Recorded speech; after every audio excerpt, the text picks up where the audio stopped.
KW Continente presenta los análisis y comentarios del ingeniero José Isabel Blandón y Fernando Correa. Muy buenos días, Panamá. Hoy es martes 24 de noviembre, un día en el que, analizaremos el caso de nulidad y qué es los argumentos que utilizaron. Un día también en el que seguimos esperanzados en lo que viene de vacuna. Ya AstraZeneca, unida a la Universidad de Oxford, dice que la suya tendrá una eficiencia del 70%. De todos modos, vamos a tener esta semana al equipo de Pfizer hablando sobre la vacuna y cuáles son las condiciones que tendrá esa vacuna que debemos tener como realidad en el primer trimestre del 2021. Bueno, día también en el que la viceministra de Desarrollo Social se le revoca su sentencia y es condenada a 36 meses de cárcel por uso de sus guardaespaldas para asuntos personales. Bueno, un día en el que Donald Trump acepta la derrota, ya permite que los dos equipos de transición se vayan reuniendo, lo cual es un avance, pues en un momento en el cual la pandemia se está cebando de forma cruel con los Estados Unidos. Un día también en el que Guatemala, el presidente Yamatei, acorralado, invoca la Carta Democrática de la Organización de Estados Americanos. Don José. Buenos días, Fernando. Buenos días a toda nuestra audiencia en Radio KW Continente y en televisión, nuestra señal Canal 21. ¿Usted sabe quién va para Guatemala? Adivine. A ver. El secretario de la OEA. Almagro. Dios agarre confesado Sí. al pueblo guatemalteco. No es que él va a resolver nada. Lo más probable es que no. Vaya a ver qué es lo que va a hacer este caballero allá. Pero bueno, un día muy especial. Hay muchas noticias que contarles. Oye, yo antes debo empezar, pues, enviándole mi más sentido pésame a mi querido Pedací en general y a la familia Quintero Vera, porque ayer falleció doña Dalila Vera de Quintero. Pues todos las conocían porque Todas las raíces están ahí. Una parada obligatoria a todos los que íbamos, los que disfrutamos de su dulcería en Pedací, y ayer pues falleció. Así que a Walter y a Yelina, pues mi sentido pésame, mis primos. Igual, hago extensiva a esas condolencias. Oiga, don Fernando, algunas cosas están pasando en el mundo. Voy a salir rápidamente de la dinámica del virus global para entrar en la dinámica del otro virus, el virus político. En términos globales, nosotros estamos asistiendo a una rápida expansión de este virus que camina a una velocidad extraordinaria. Esa es quizás su mayor característica, a pesar de ser un virus de baja letalidad en términos, digamos, porcentuales, por su rapidez, como se extiende, y por el volumen de gente que afecta. Entonces la cantidad de muertos es extraordinariamente alta.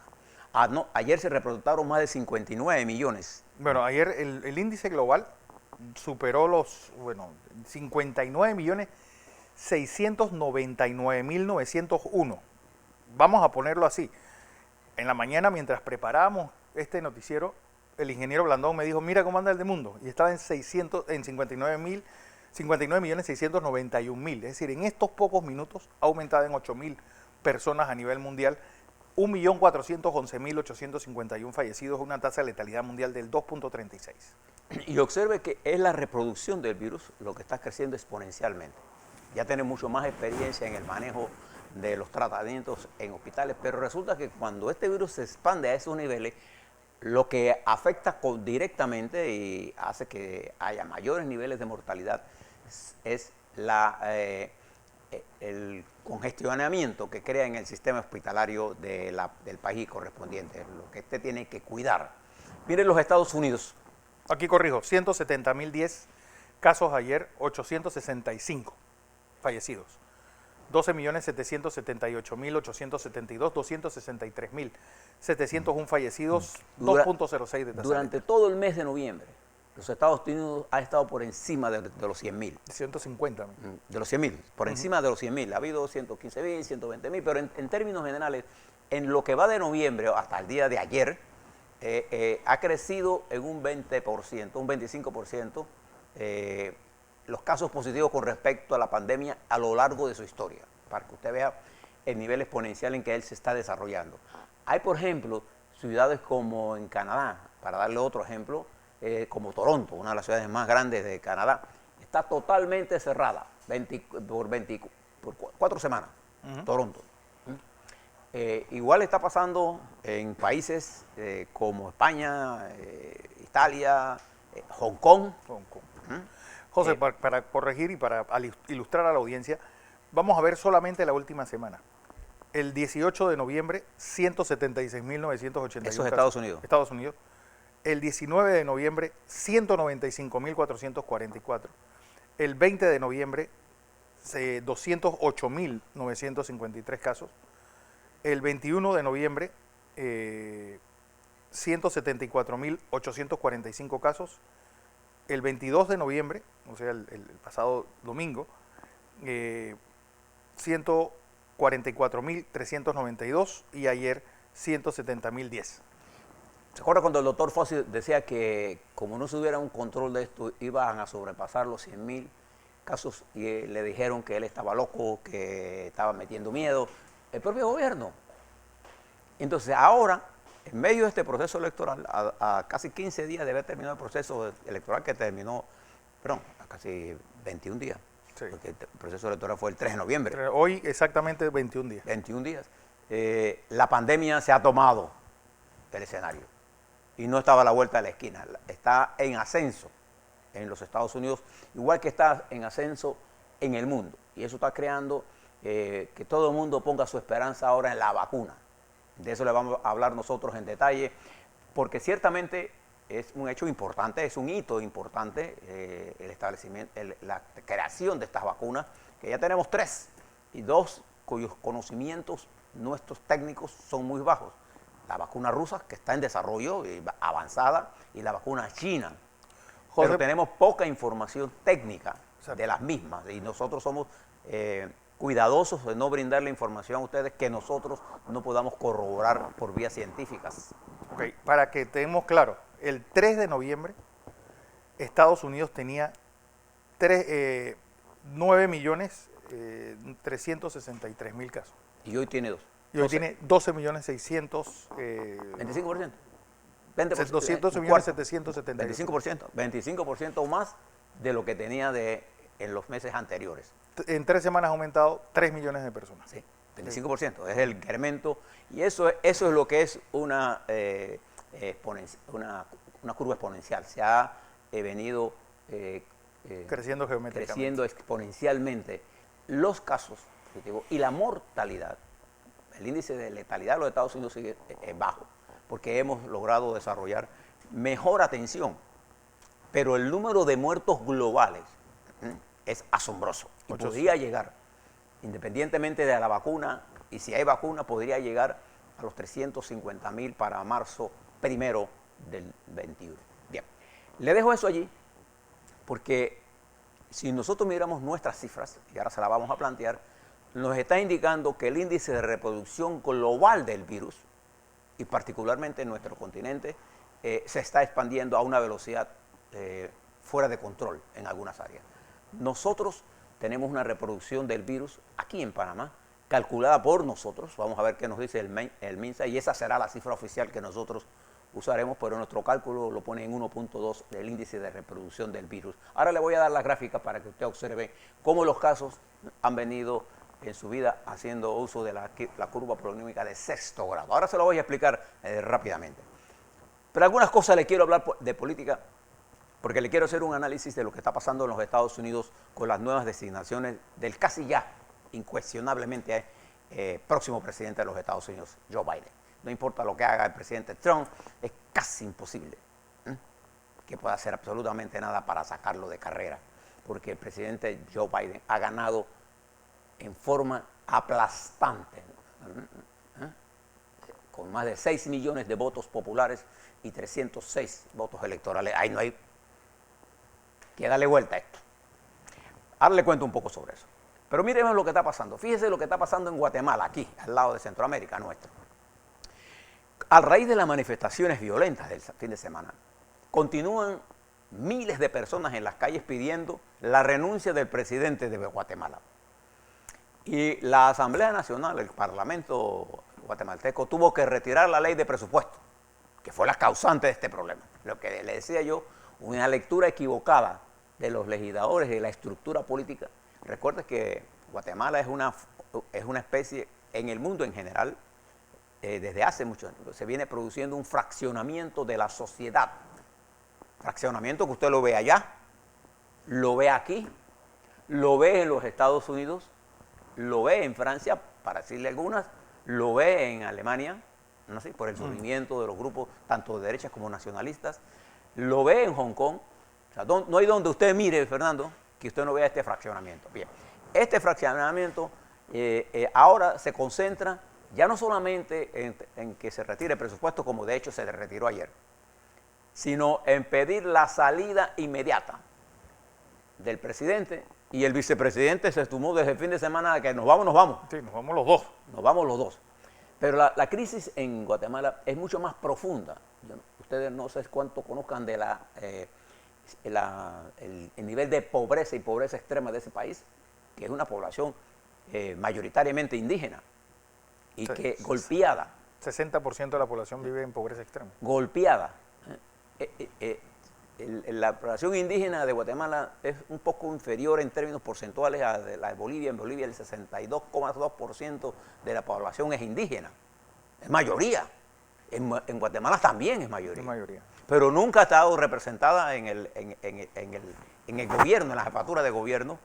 Y los dos huracanes han golpeado duramente. Entonces, las bandas delincuenciales, la violencia contra las niñas, la prostitución obligatoria que obligan a las niñas desde muy temprana edad, la pobreza, la desesperanza, Esa es la palabra. en un gobierno que por tuyo se convirtió en una narcodemocracia. No nos engañemos de lo que estamos hablando. Y esto lo que ha hecho el COVID ahora es cerrarle las puertas y ha hecho esta explosión. Tenerle atención a eso que está ocurriendo ahí. Si usted ve lo que ocurrió allá, trasládese ahora al otro extremo en Chile, con cifras macroeconómicas excelentes antes de la pandemia. Chile era el ejemplo de todo esto, con un presidente como Sebastián Piñera, que es un hombre bien preparado, un empresario exitoso, fue presidente ya. Nadie puede dudar Sí. de la capacidad profesional de Sebastián Piñera, pero políticamente la estructura política de él está divorciada, igual que el resto de los partidos, divorciada del Chile. Y a raíz de las manifestaciones que se hicieron, una de las cosas que logró el movimiento en las calles fue presionar a los diputados, a las dos cámaras, para que se lograra un desembolso de las pensiones. Y eso desembolso, que se aprobó el desembolso y se dio, eso puso presión a las finanzas del país. Y no deja de tener razón Piñera al decir que otro desembolso va a poner más presión a la débil situación financiera de ellos. Pero igual, el mundo se está endeudando. Ahora le voy a dar cifras que ayer le mandé un informe de la BBC a Fernando, lo estuvimos leyendo para que usted vea lo que está pasando en el mundo, pero lo voy a dejar para el otro segmento. El presidente Piñera ayer, más preocupado por las finanzas públicas que por el hambre de su pueblo, ayer introduce en el Senado una nueva legislación que intenta paralizar el segundo desembolso de pensiones, que es lo que yo le decía, o comemos hoy o nos morimos mañana. O morimos mañana. No hay, como Fernando tiene una frase sobre eso, cuando usted habla a largo plazo, en el largo plazo todos estamos muertos. Bueno, no es mía, es de John Maynard Keynes. Bueno, ahora le hablo sobre este caballero. Bueno, usted lo usa con mucha elegancia, ¿no? O dicho por Omar Torrijos, que no tiene nada de economista. Omar Torrijos decía, mira, lo importante de esta vida es que la gente en corto plazo ponga a poner los 3 golpes. Ya. Si usted no pone los 3 golpes, ¿en qué va a pensar? Bueno, en Chile la movilización está ahora porque el presidente introdujo una ley tratando de impedir el segundo desembolso de la partida. Y esto va a traer otra nueva confrontación en ese país. En México y en Brasil nos movemos frente a 2 condiciones nuevas. Uno, el papel protagonista que están tomando los militares en la definición o en el impulso de decirle a sus presidentes qué es lo que deben hacer. Lo que significa en la práctica un deterioro del sistema democrático o un reconocimiento en otra forma de que algo está fallando. Bueno, conocemos de los dos, uno en el extremo de izquierda y otro en el extremo de la derecha, los dos haciendo la cantidad de ñamería que se le ocurra. Sí. Entonces unos embebidos en hacer una rifa para vender un avión, el otro llamando marica a su pueblo, produciendo y olvidándose de la Amazonia, más preocupado por el futuro del Tron que por el futuro de sus brasileños, el otro acá más empeñado en revivir un muerto como Pemex, sin preocuparse realmente de los problemas fundamentales del México. En los dos, llevando a sus países a un protagonismo de otras fuerzas. En México y en Brasil, las dos fuerzas que tienen capacidad unitaria para resolver la crisis transitoria son los militares. Escuchen lo que le estoy diciendo. No hay otra fuerza política que hacerlo. Mientras nosotros vimos en Perú, el presidente, el nuevo presidente de los últimos 3 que hemos tenido en menos de 15 días, ha logrado calmar las aguas, pero esas aguas están calmadas temporalmente porque la juventud peruana ahora tiene como consigna algo que los va a llevar a la unidad. La constituyente. Hay que transformar la carta política y es la constituyente. Y van por eso. Cuando usted va a Colombia, usted se da cuenta el desastre social que ha generado la pandemia y la estructura política, la derrota de esa estructura política en las parciales, la falta de credibilidad de la estructura política y la institucionalidad, ¿no? Los gamonales locales ejerciendo el poder, y te va al lado Venezuela, que es un estado fallido, sí, y que va para elecciones. Se espera el 70% de abstención. Pero usted va a ver que va a ser el 90% de votos. Esas son cosas, eso sí es una realidad orwelliana, no lo que decía la secretaria de Estado de Comunicación de la Casa Blanca. Esto sí es una realidad orwelliana. Entonces, si usted mira esto y mira la situación de Costa Rica al lado de nosotros acá, en un déficit fiscal que le ronca el aparato, y Centroamérica revuelta, entonces usted sabe dónde estamos parados. Sí. Y le quiero decir esto porque esta es la imagen que nosotros tenemos que tener en la mente cuando analicemos estas situaciones. Pero Fernando, le voy a contar una historia que ha sido desmentida por Arabia Saudita. En Israel se comunicó que el presidente Netanyahu, el primer ministro Netanyahu, se había reunido secretamente con el príncipe heredero de Arabia Saudita, aquel mismo que se le acusa de haber asesinado al periodista. ¿Cómo se llamaba? Khashoggi. Khashoggi, como el traficante de armas. Bueno, dice que se reunió secretamente con él. Arabia Saudita nega esa reunión por los efectos que podría tener en Arabia Saudita esta reunión.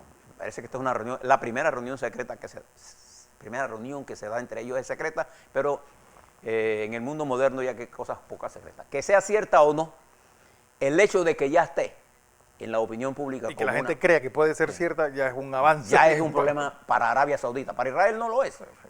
Cada frontera que Israel abre, cada contacto que abre es un triunfo para Israel en materia de diplomacia. Y no importa.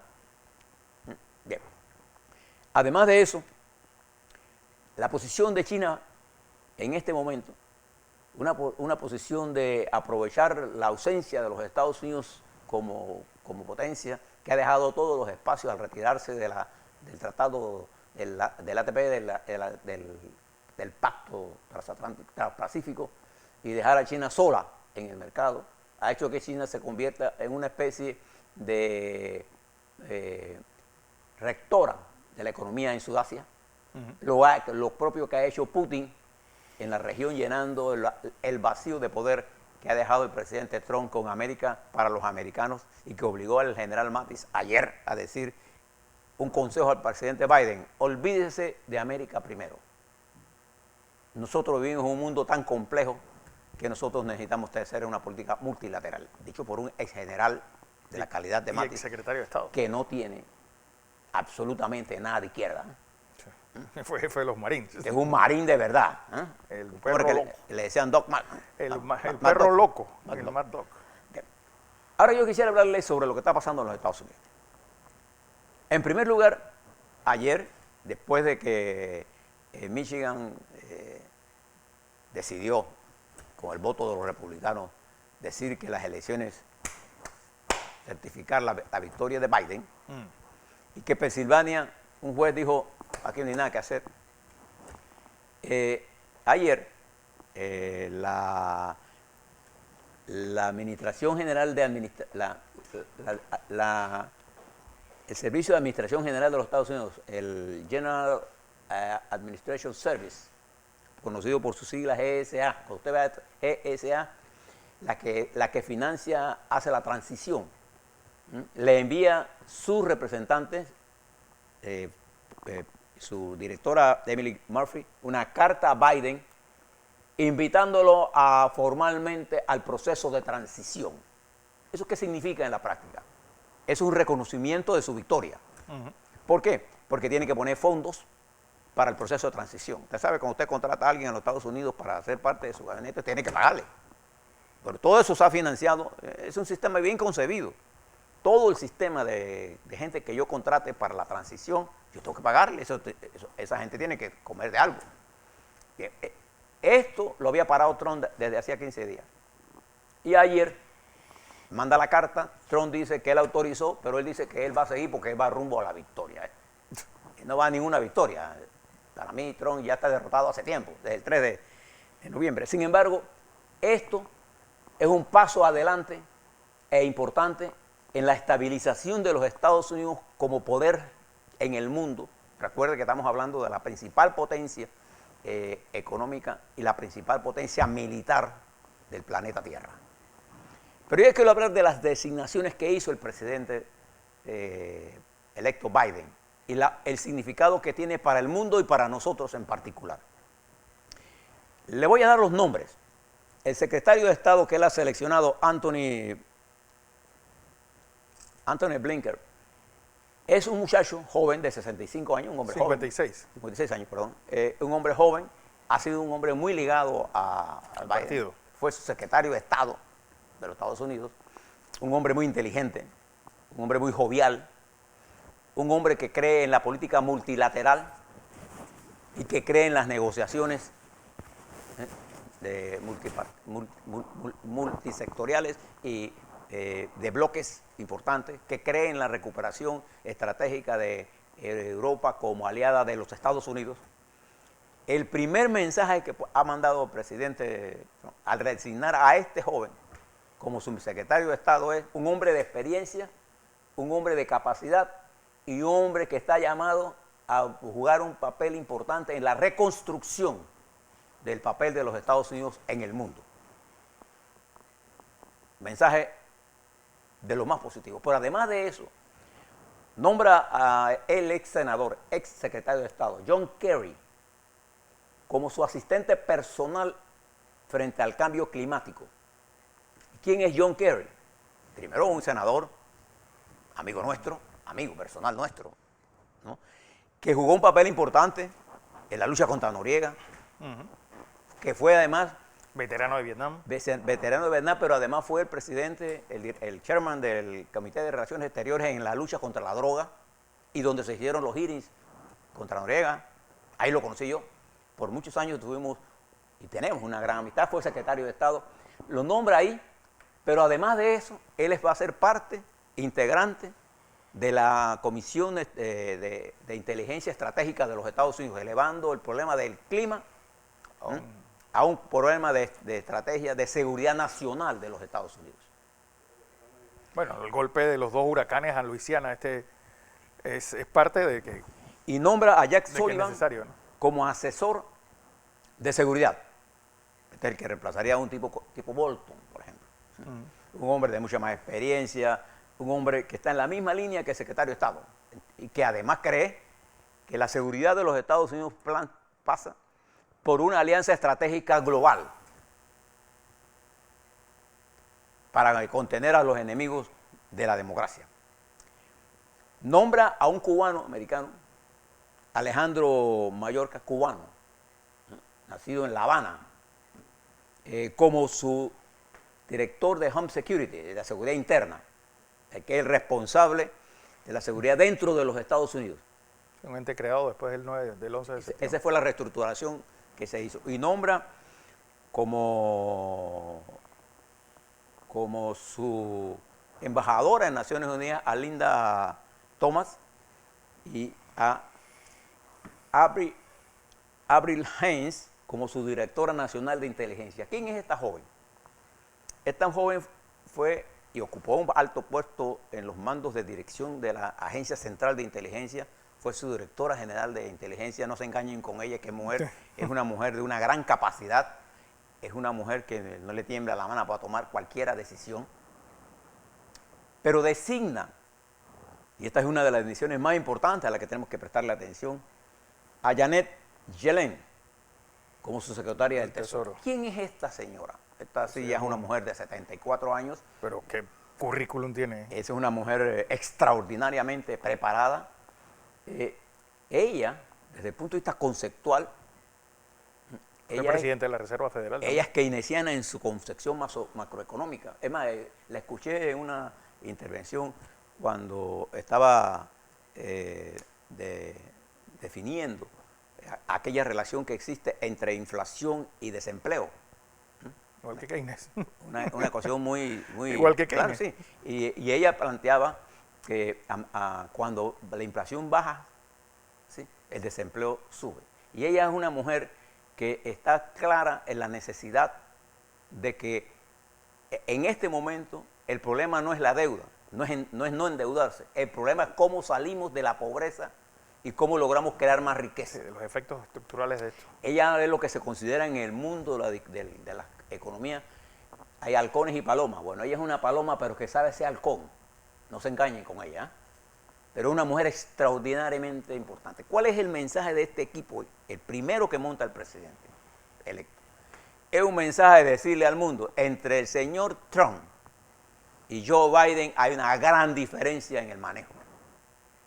Si usted compara al señor actual secretario Pompeo, un hombre acostumbrado a decir cualquier barbaridad que se le ocurra, con este muchacho ahora, el secretario de Estado, Anthony Blinken, usted va a ver la gran diferencia en posiciones. O usted ve, por ejemplo, a un John Kerry, que fue el autor, uno de los autores del cambio climático, del pacto y el pacto con El Acuerdo Irán. de París. Es un hombre de una gran capacidad. Lo que está haciendo el presidente Biden es decirle al mundo, decirnos a nosotros en Panamá, oye, nosotros vamos por una concepción multilateral, pero vamos a hablar en un juego serio. Y está dándole el mensaje al mundo en sentido positivo. Y esta designación la hizo en la mañana antes que se diera la derrota de Biden en 2 estados en la que él pretendía. Biden ha tratado de ilegitimizar Trump ha tratado de ilegitimizar a Biden al proceso electoral. Le cayeron los republicanos encima. Y ahora la posición del presidente Biden a seleccionar este grupo de hombres y mujeres selectos, tiene latinos, tiene afroamericanas, tiene jóvenes, tiene gente de experiencia, pero particularmente ha escogido hombres que tengan el menor problema de pasar su confirmación en el Senado. Todos estos hombres y mujeres que de una u otra forma han tenido confirmación en el Senado por algunos de los puestos que han ocupado. Ha actuado con sabiduría, porque él sabe que él tiene que tener la menor confrontación para tener su equipo trabajando. Y al abrirse la puerta de la transición, la primera cosa que ha pedido el presidente electo es toda la información correspondiente a la pandemia. Y dentro de ello a las vacunas y la organización de eso, para poder saber cómo va a manejar esto. Y 2, todos los problemas de seguridad, lo que está pasando con China. Y ayer el que hizo el papelón más grande en todo esto fue Vladimir Putin, que creyendo burlarse de la democracia norteamericana hizo una de las declaraciones que daba risa. Sí. Si no fuera por el nivel de, ni siquiera es por broma, sino por el nivel de sarcasmo, en la que él, hablando de la democracia, Imagínate. Todo esto está pasando en el mundo. Ahora, ¿qué tenemos que hacer nosotros? Yo me imagino que nuestro agente de inteligencia estará analizando todas estas cosas porque cada hombre de estos tiene su contraparte en este país y nos ayudará a nosotros a definir una política exterior. Y no creas que ellos van a ser suave con China, no. Ellos van a establecer una competencia comercial con China y van a reactivar los tratados internacionales a lo que el señor Trump abandonó y permitió el surgimiento de otras nuevas fuerzas. Ellos van a competir palmo a palmo con China y con Rusia en los espacios internacionales, con sus aliados europeos, con sus aliados en Asia y con sus aliados en América Latina. Nosotros tenemos que escoger con quién vamos a jugar. Tenemos buenos jugadores del campo del señor Biden que nos ofrecen una gran perspectiva para nosotros. Muchos de ellos, amigos de nosotros, conocedores de Panamá. Ojalá lo aprovechemos.